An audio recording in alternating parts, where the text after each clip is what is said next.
வணக்கம். நம்ம சேனலுக்கு தொடர்ந்து ஆதரவளித்துக் கொண்டிருக்கும் நல்ல உள்ளங்களுக்கு நன்றி. தொடர்ந்து நம்ம ஒரு விஷயம் சொன்னோம். நம்ம பழைய பதிவில் போய் பார்த்தீங்கன்னா தெரியும்.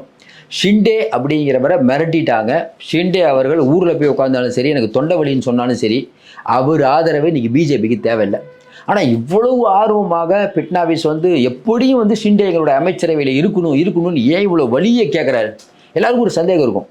ஏங்க, ஷிண்டேட்ட ஒரு 54 பேர் இருக்காங்க.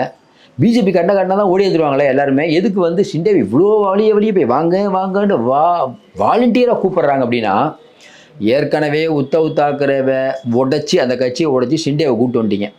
இப்போ ஷிண்டேக்கு ஒரு அநீதி நடந்தால் ஒட்டுமொத்த மகாராஷ்டிரா மக்கள்கிட்ட உத்தவ் தாக்கரே ஏற்கனவே சொன்னார்ல, நீங்கள் வேணால் எழுதி வச்சுக்கோங்க, தேர்தல் முடிஞ்ச உடனே ஷிண்டேவை கவுத்து விட்ருவாங்க. குஜராத் எஜமானர்கள் காலில் எல்லாரும் உளுந்துருக்காங்க, மண்ணின் மைந்தர்கள் இல்லை அப்படிங்கிற கோஷம் எடுபட்டுரும். பிஜேபிக்கு அது சிக்கல். அதனால் பிஜேபி ரொம்ப உஷாராக என்ன பண்ணுறாங்க, எப்படி இருந்தாலும் நம்ம பையன் அவன் அப்படி தான் பேசுவாங்க. நம்பால் அவர் ஷிண்டே என்ன முறுக்கிடுவார் அவர் மேலே, அவங்க பையன் மேலே, அவங்க கட்சி எம்எல்ஏக்கள் வேறு ஒரு 20 பேர் மேலே, அவங்க எம்பிக்கள் மேலே 4 பேர் மேலே, எல்லாத்துக்கு மேலேயும் நிறைய இடி சிபிஐ கேஸ் இருக்குது, நிலுவையில் இருக்குது. எப்போனாலும் தூசு தட்டலாம். துணை முதல்வர் ஆகிறீங்களா இல்லை ஜெயிலுக்கு போகிறீங்களா, முடிஞ்சு கதை. நான் துணை முதல்வர் ஆக மாட்டேன்னு சொல்லி தானே வீம்புக்கு போய் இருந்தீங்க ஊரில். அப்புறம் என்னங்க, நான் துணை முதல்வர் ஆக மாட்டேன்னு தானே நீங்கள் வீம்பு பிடிச்சிட்டு ஊரில் போயிருந்தீங்க, அதை ஆகிட்டீங்களே. அப்புறம் என்ன, அப்படி ஜெயிச்சது யார்? பிஜேபி. அது என்ன பிஜேபி அப்படி பிஜேபி என்ன சமரசம் பேசுனா எப்படி நீங்கள் உடன்பட்டீங்க? அதில் என்ன சூட்சமோ நமக்கு சொல்லுங்கள். இப்போ ஹோம் மினிஸ்டர் நீங்கள் கேட்டுட்ருக்கீங்க. இப்போ லேட்டஸ்ட்டாக பிஜேபியில் இது வரைக்கும் உங்களுக்கு தரல. அப்படியே தந்தாலும் நிம்மதியாக நீங்கள் செயலாற்ற முடியுமா? ஒரே விஷயம் தான் சொல்லுவோம். நீங்கள் ஷிண்டே வலுவாக மாட்டிக்கிட்டாருங்க. அவர் துணை முதல்வர் ஆன உடனே முடிஞ்சு கட்சி எழுதி வச்சுக்கோங்க. அவர் முதலமைச்சராக இருந்தால் ஓகே, அவர் துணை முதல்வர் ஆனார்னா முடிஞ்சது கதை. ஏன்னா துணை முதல்வருக்கு வலுவான அதிகாரம் இல்லை. இவர் துணை முதல்வர் ஆகி, இவருக்கு இப்போவும் சொல்லிடுறோம், இவருக்கு துணை முதல்வர் ஆகி இவருக்கு உள்துறை கொடுத்தாங்கன்னா எழுதி வச்சுக்காங்க, அடுத்து ஒரு வருஷத்தில் இவங்க கட்சியை உடச்சி விட்டுவாங்க.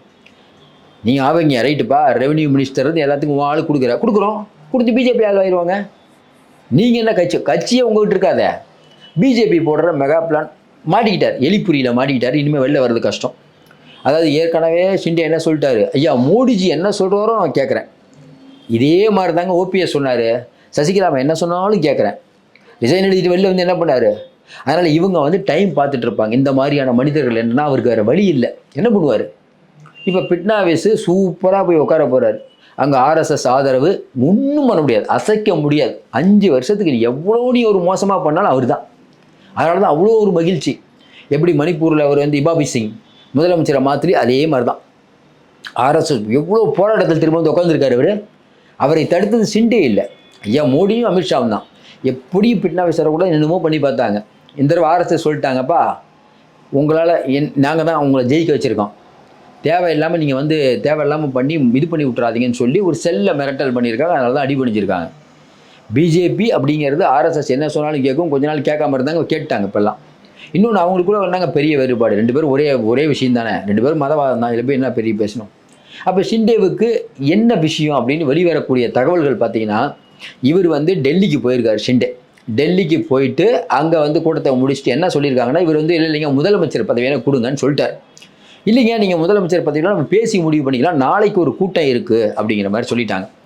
அடுத்த நாள் இவர் கூட்டத்தில் அட்டன் பண்ணணும். ஆனால் அதுக்கு முன்னாடி இங்கே தகவல் வந்திருக்குது ஷிண்டேக்கு, இல்லைங்க இன்றைக்கி மீட்டிங் போனீங்கன்னா, இல்லைங்க நாங்கள் பட்னாவிஸ் கொடுக்க போகிறோம் அப்படின்னு நேரடியாக சொல்ல போகிறாங்க, நீங்கள் துணை முதல்வர் எடுக்கணும் அப்படின்னு சொல்ல போகிறாங்க, இன்றைக்கே பேசி முடிச்சிட போகிறாங்க, 3ஆம் தேதியே பதவி பிரமாணங்கிற ரேஞ்சுக்கு அவங்க போயிட்டுருக்காங்கன்னு சொன்ன உடனே எனக்கு உடம்பு சரியில்லை, என்னால் பேச முடியலன்ட்டு ஊருக்கு ஓடிட்டார்.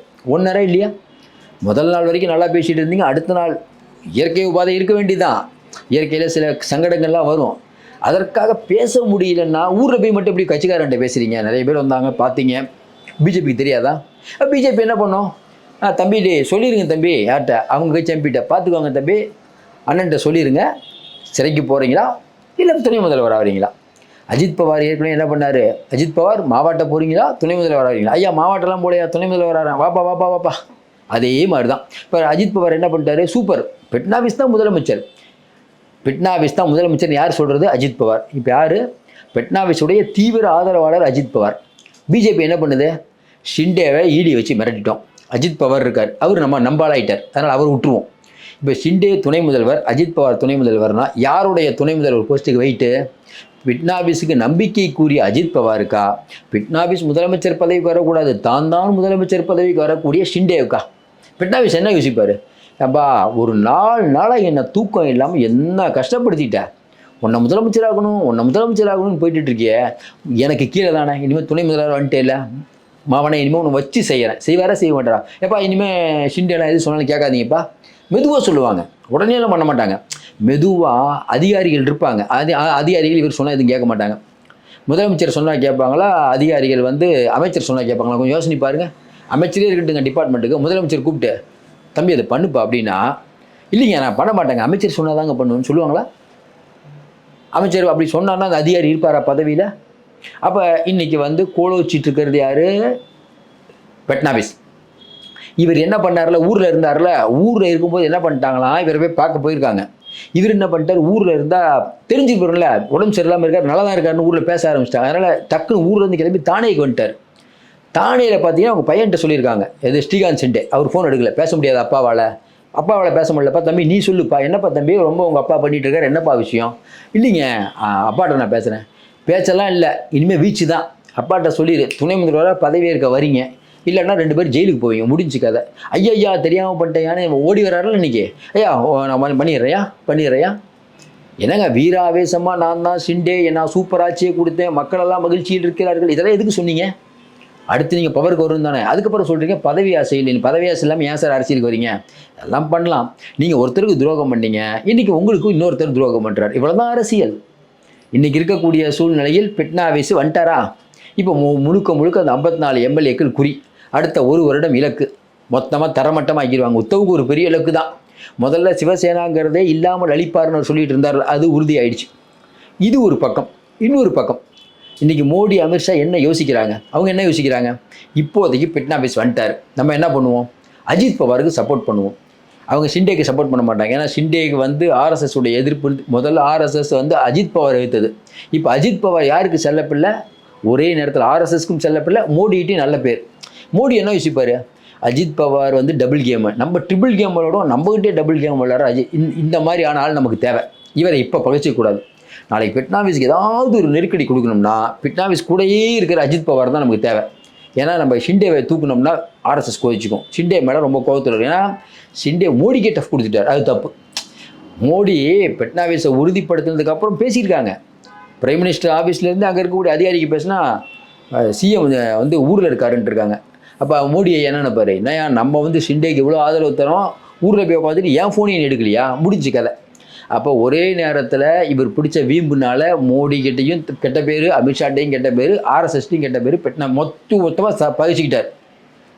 அப்போ கூப்பிட்டு வச்சு, அவருக்கும் தெரியும், ஷிண்டேக்கு தெரியாமல இல்லை, அவர் அங்கேருந்து ஏமாற்றிட்டு வந்தவர் தெரியாதா, கூப்பிட்டு வச்சு நம்மளை ஒரு வழி பண்ண போகிறாங்க. சரி என்ன பண்ணலாம், இனிமேல் பழையபடி ஜெயிலுக்கு போக முடியுமா, சரி ரொம்ப ஆயிடலாம். இனிமேல் எழுதி வைத்துக் கொள்ளுங்கள், ஷிண்டேவுடைய அரசியல் வாழ்க்கை இப்போதைக்கு 5 வருஷத்துக்கு முடிஞ்சு கதை. ஏன்னா இனிமேல் எதிர்கட்சி அரசியலும் பண்ண முடியாது, பிட்னாவிஸை ஓவராக பாராட்டவும் வாய் வராது. பாராட்டினீங்கன்னா இப்போ உங்கள் கட்சி எதுக்கு? அஜித் பவருக்கு ஒன்றும் பிரச்சனை இல்லை, அது கட்சியாது, அது பிஜேபியோடைய கிளையமைப்பு, பிரச்சனை இல்லை. இப்போ இன்னொரு கிளையமைப்பாக ஷிண்டே கட்சி மாறிவிட்டது, பிஜேபி நினைத்ததை சாதித்து விட்டது. கடைசியாக தேர்தலில் வெற்றி பெற்றுவோம், மிகப்பெரிய வெற்றி, தன்னை முதலமைச்சர் ஆக்குவார்கள்னு பெரிய கனவோடு இருந்த ஷிண்டேவுக்கு மிகப்பெரிய ஒரு இடியை இறக்கி இருக்கிறது. உத்தவ் தாக்கரேக்கு ஒரு நாள் வழி தான், ஐயோ தோத்துட்டோமே, ஜெயிச்சிட்டோம், எல்லாம் இருக்குது, 54 எம்எல்ஏக்கள், பெரிய தலைவராயிட்டோம், பார்த்தா ஒன்றுமே இல்லையே. இன்றைக்கி அடுத்த கட்டமாக என்ன பண்ணுன்னு சொல்கிறாங்க, இவர் போர்ட்ஃபோலியோலாம் நிறைய கேட்டிருக்காங்க.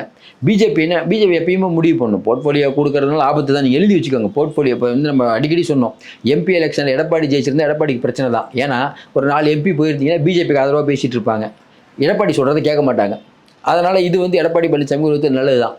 இப்போ அதே போல் ஷிண்டேவுடைய எம்பிக்கள் அவங்க எப்போ தாவலான்னு ரெடியாக இருக்காங்க. பிஜேபி தான் அமைதியாக இருப்பா, நான் சொல்லும் போது தாவுக்க மாட்டாங்க. இன்றைக்கி இருக்கக்கூடிய நிலைமையை எலிப்பொறியில் மாட்டிய எலி போல் ஆகிவிட்டார் ஷிண்டே. பாவம், சூழ்நிலை கைதி ஆகிவிட்டார். மராட்டியிலிருந்து வரக்கூடிய தகவல்கள், பிஜேபிக்கு அடிமையாகிவிட்டார். உத்தவ் கட்சியிலேயே மிகப்பெரிய எதிர்ப்பு. கிரவுண்டில் போய் உத்தவ் கட்சியில் கேட்டிங்கன்னா, என்னப்பா அது ஷிண்டே எப்படி இருந்தார், என்ன ஆட்சி கொடுத்தாரு, ஆதரவாளர்கள் எப்படிங்க ஒத்துக்குவாங்க? சிஎம்மாக இருக்கீங்க, அதே டிபார்ட்மெண்ட்டில் நீங்கள் துணை முதல்வருக்கு பதவி இல்லை, பதவி இல்லாமல் எப்படி அவங்களுடைய ஆட்களால் இருக்க முடியும்? இவங்களாம் என்ன கொள்கை குன்றுகளா? அப்படியே மாறிடுவாங்க. இப்போ நீங்கள் தானேயில் நீ எழுதி வச்சுக்க, இதையும் சொல்கிறோம், தானேயில் ஏக்நாத் ஷிண்டே வரும்போது எவ்வளோ கூட்டம் இருக்குன்னு பார்த்துருப்பீங்கல்ல இந்த ஒரு 4 வருஷம். இந்த தடவை பார்த்தீங்களா? வீடியோ பார்த்துட்டீங்கன்னா தெரியும். ஆஸ்தக்கில் போட்டாங்க. அவர் வந்து அந்த வந்து முதலமைச்சர் இல்லைன்னு முடிவாயிடுச்சு. வெறிச்சோடிய ஷிண்டே ஆஃபீஸ், வெறிச்சோடிய ஷிண்டே அலுவலகம், வெறிச்சோடிய ஷிண்டே வீடு. அவ்வளோதான் வாழ்க்கை. பதவி இருந்தால் 10 பேர், பணத்துக்காக 100 பேர். காசுக்கு தான் மதிப்பு இருக்குது. அதுதான் இப்போ ஷிண்டே வாழ்க்கையில் நடந்தது. எப்படி இருந்தானா எப்படி ஆகிட்டாங்க ரேஞ்சில் போயிட்டுருக்காரு. தொடர்ச்சியாக பிஜேபி நல்லாட்சி தரும் அப்படின்னு சொல்கிறாங்க.